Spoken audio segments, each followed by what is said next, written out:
Olá, queridos. Meu nome é Heraldo Gabriel, sou pastor das Assembleias de Deus no Ministério de Madureira, moro na cidade de Santo Antônio de Pádua, no estado do Rio de Janeiro. E esse é o nosso canal Aos Confins da Terra. Estamos iniciando a gravação de mais um vídeo, porém antes da gravação preciso pedir a você que ainda não é inscrito em nosso canal, nos ajude. A sua inscrição nos ajuda a levar o vídeo adiante. Assista o vídeo, deixe o seu like, o seu joinha, compartilhe o vídeo, acione o sininho, nos ajude a levar a palavra de Deus aos confins da terra. Estamos tratando acerca do arrebatamento, acerca de muitas coisas concernentes ao final dos tempos, e hoje, no último vídeo, nós terminamos falando acerca do julgamento das nações, e hoje nós vamos entrar naquela parte do governo milenial de Cristo. Então vamos lá, queridos, Deus nos abençoe nessa manhã. Desde a queda do homem, a partir de quando ficou sujeita ao pecado, toda a humanidade clama por libertação. E esse clamor será atendido e o reinado de Cristo na terra será estabelecido por 1000 anos, conforme Apocalipse, capítulo 20, versículos de número 1 ao número 6. Então nós vamos ler Apocalipse capítulo 20, versículos de 1 a 6, que nos diz o seguinte: E vi descer do céu um anjo que tinha a chave do abismo e uma grande cadeia na sua mão. Ele prendeu o dragão, a antiga serpente, que é o diabo, e Satanás é amarrado por 1000 anos. Lançou-o no abismo e ali o encerrou e pôs selo sobre ele, para que mais não engane as nações, até os 1000 anos se acabem. E depois importa que seja solto para um pouco de tempo. E vi tronos, e assentaram-se sobre eles aqueles a quem foi dado o poder de julgar. E vi as almas daqueles que foram degolados pelo testemunho de Jesus e pela palavra de Deus, e que não adoraram a besta e nem a sua imagem, e não receberam sinal na testa, nem na mão, e viveram e reinaram com Cristo durante 1000 anos. Mas os outros mortos não reviveram até o que os 1000 anos se acabaram. Esta é a primeira ressurreição. E o verso de número 6 que fecha: Bem-aventurado e santo aquele que tem parte na primeira ressurreição. Sobre estes não tem poder a segunda morte, mas serão sacerdotes de Deus e de Cristo, e reinarão com ele 1000 anos.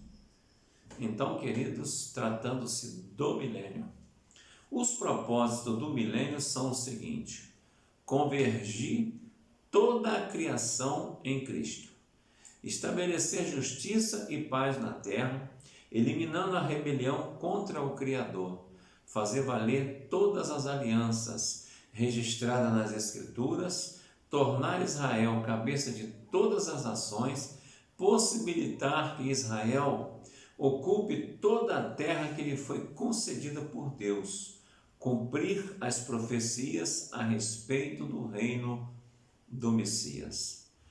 Há quem duvide, que Cristo viria à terra para reinar por 1000 anos. Mas difícil, no entanto, seria ele vir para ser humilhado, levando sobre si os pecados de todos os homens. E isto Cristo já fez. Ou seja, o que seria mais fácil? Jesus vir para reinar por 1000 anos, ou Jesus deixar o seu trono para ser humilhado e morrer por cada um de nós? Então, a primeira parte já foi feita. A segunda parte agora, como diz alguns hinos, é só vitória. A profecia sobre o milênio, ela encontra-se lá em Gênesis 49:10, em Isaías 1:26 e também em Daniel capítulo 7, versículo de número 27. O capítulos 40 a 44 do profeta Ezequiel tratam o templo que será construído durante o milênio. Ainda no reinado milenal de Cristo, alguns sacrifícios voltarão a ser praticados por Israel com a participação de gentios, não com a finalidade de prefigurar o Messias, mas com o caráter memorial de sua obra. Jerusalém será a sede do governo de Cristo, e dela sairão as diretrizes religiosas e civis para todo o mundo, segundo registra Isaías capítulo 2 e Miqueias capítulo 4, verso de número 2. Então, é importante nós atentarmos o seguinte: os sacrifícios levíticos, eles eram feitos para poder prefigurar a vinda do Messias, o Messias vindouro. Acabaram-se os sacrifícios com Jesus morrendo na cruz do Calvário. Jesus nasceu, viveu e morreu sob a lei, mas ressuscitou, inaugurando a graça de Deus. Cessaram-se os sacrifícios. Os sacrifícios hoje é um corpo, é um coração quebrantado. A palavra de Deus, ela nos instrui a isso. Então, por ocasião do governo milenial de Cristo, o que vai acontecer? Os sacrifícios vão voltar, mas vão voltar para justamente reverenciar, tá? Não vai ser com a função de prefigurar, de trazer mais para frente o que acontecerá, não.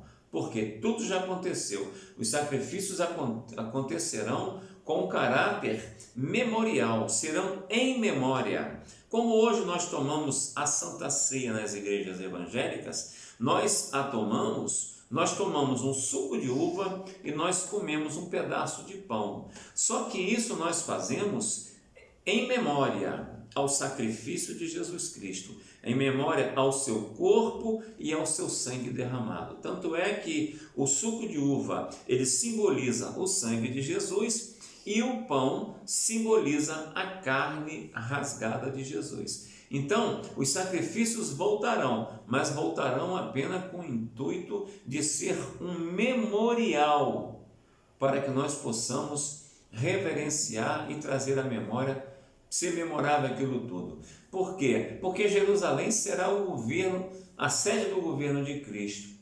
E dali de Jerusalém, no governo milenial, sairão todas as diretrizes religiosas e civis para todo o mundo. Não será somente para Jerusalém. Exemplo, Jerusalém, pelo nosso planisfério, está no centro do mundo. Dali de Jerusalém sairão todas as diretrizes para todos os povos da terra. Todos terão que viver em harmonia com o governo de Cristo na terra. Isso é importante nós sabermos, tá? Por quê? O que nós temos com isso? Tudo. Porque a igreja que for arrebatada, o povo que for arrebatado, será justamente o povo que em corpo glorificado participará desse governo milenial justamente com Cristo, juntamente com Cristo. É interessante, irmãos, é interessante. E é mais interessante notar também que hoje nós somos considerados por muitas pessoas nada, somos insignificantes. Muitas pessoas consideram o crente como insignificante. Muitos chegam a dizer que são até a escória da terra. Tem pessoas que pensam assim. Mas não se deixe enganar, querido. Fique firme na sua posição como homem, mulher de Deus, como servo de Deus. Sabe por quê? Porque um dia você será tão importante que você julgará os próprios anjos. Não se esqueça disso.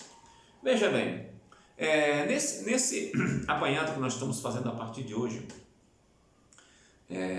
através desses vídeos de hoje em diante, nós vamos abordar os propósitos, os fatos e os aspectos do milênio, bem como os povos que dele farão parte e a importância de Israel.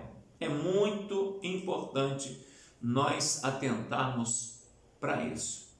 Então vamos lá. O milênio será maravilhoso, reinado de Cristo na terra por 1000 anos. Aonde? Apocalipse capítulo 20, versículos 1 a 6. Acabamos de ler agora há pouco. Essa época de ouro, essa época áurea, ela é ansiosamente aguardada pelo povo israelita. Lucas 2:38 e Atos capítulo 1, versos 6 e 7 nos passa essa mensagem. Jesus não lhes tirou esta esperança, apenas não lhes revelou o tempo e a hora do seu cumprimento. É esta esperança que tem impulsionado o regresso de vários judeus à sua pátria e também tem motivado a sua ascensão em todos os âmbitos como nação.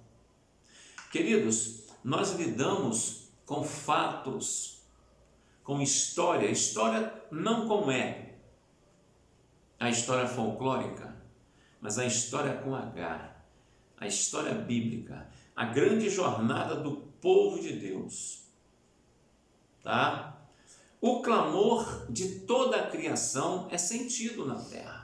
A criação toda aguarda também esse tempo para a libertação da maldição do pecado a que ficou sujeita desde a queda do homem. Se você for lá em Romanos capítulo 8, versículo de número 19, vamos ver aqui, aos Romanos 8, 19.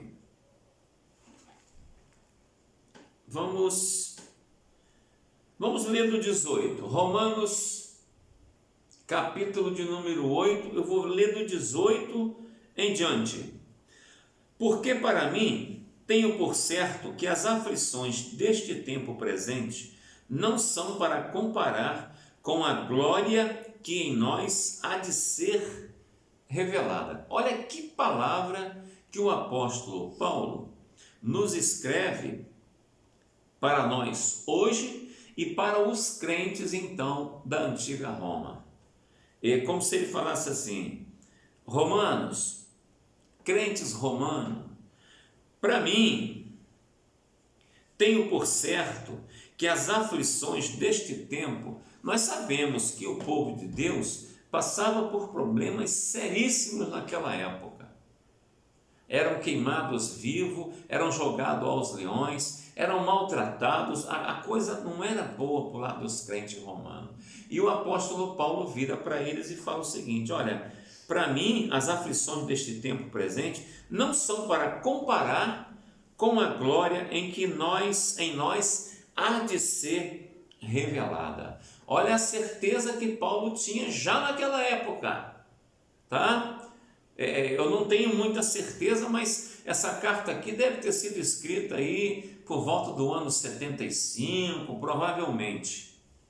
Provavelmente, eu não tenho muita certeza do que eu estou falando, mas eu posso tentar até achar aqui.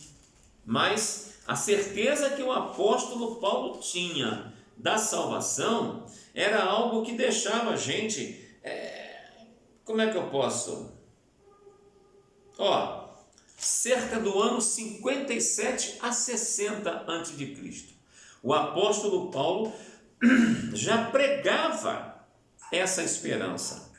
E ele continua no verso 19: porque a ardente expectativa da criatura espera a manifestação dos filhos de Deus. Presta bem atenção na leitura. Porque a criação ficou sujeita à verdade, não por sua vontade, mas por causa do que a sujeitou, na esperança de que também a mesma criatura será libertada da servidão da corrupção para a liberdade da glória dos filhos de Deus. Queridos, a coisa é muito séria para nós não levarmos a sério. Toda a criação aguarda a libertação da maldição do pecado.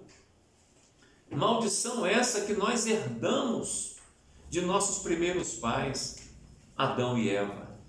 Foram criados sem pecado, porém, pecaram e com o pecado entrou a morte. Com o pecado entrou a morte e com a morte todos nós sofremos até hoje na maldição do pecado. Eu vou continuar lendo e vou encerrar, para a gente continuar com tranquilidade no próximo vídeo. Por quê? Porque esse tema é por demais especial.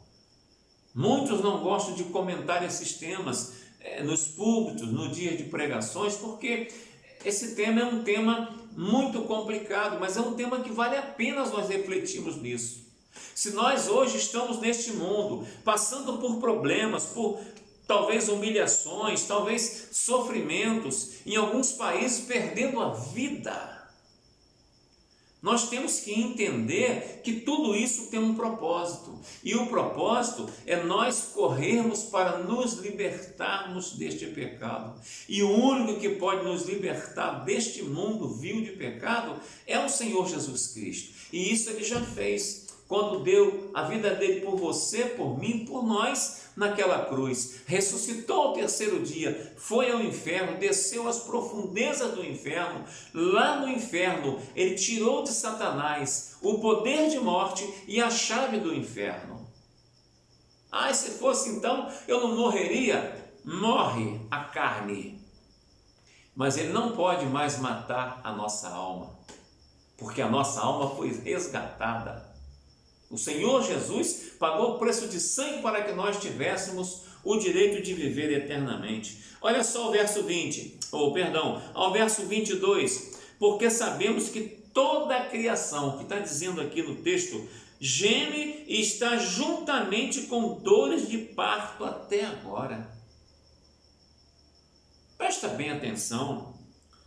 E não só ela, mas nós mesmos que temos as primícias do Espírito, também gememos em nós mesmos, esperando a adoção, a saber, a redenção do nosso corpo. Queridos, isso vai acontecer. E o diabo sabe que isso é verdade. E por ele saber que isso é verdade, ele não quer que você alcance esse patamar de salvação. Ele não quer te ver no céu de glória. Sabe por quê? Porque ele quis continuar lá, mas ele perdeu esse direito. E hoje ele sabe que nós que fomos criados lá no pó da terra, pelo simples fato de recebermos a Jesus, nós ganhamos o direito de ter vida eterna e morar no céu de glória. Presta bem atenção nisso. Então, eu vou repetir o verso 23. Não só ela, ou seja, não só a criação, mas nós mesmos, que temos as primícias do Espírito Santo, também gememos em nós mesmos, esperando a adoção, a saber, a redenção do nosso corpo. Queridos, hoje nós vivemos nesse corpo carnal, esse corpo suscetível ao pecado, mas o apóstolo Paulo mesmo fala que aquilo que é revestido de pecado, um dia acabará e seremos transferidos aos céus em corpos glorificados. E aí eu posso dizer o que o hino fala: só vai ser alegria, entendeu? Mas por enquanto nós estamos nessa terra, na dispensação da graça, vivemos aqui de acordo com o Espírito Santo, e o Espírito Santo está aqui para nos convencer do pecado, da justiça e do juízo. Eu creio nessa palavra. E você pode crer? Antes de terminar, quero despertar você o seguinte: não perca as outras partes desse vídeo, tá? Tratando ainda do governo milenial. Deus te abençoe em nome de Jesus.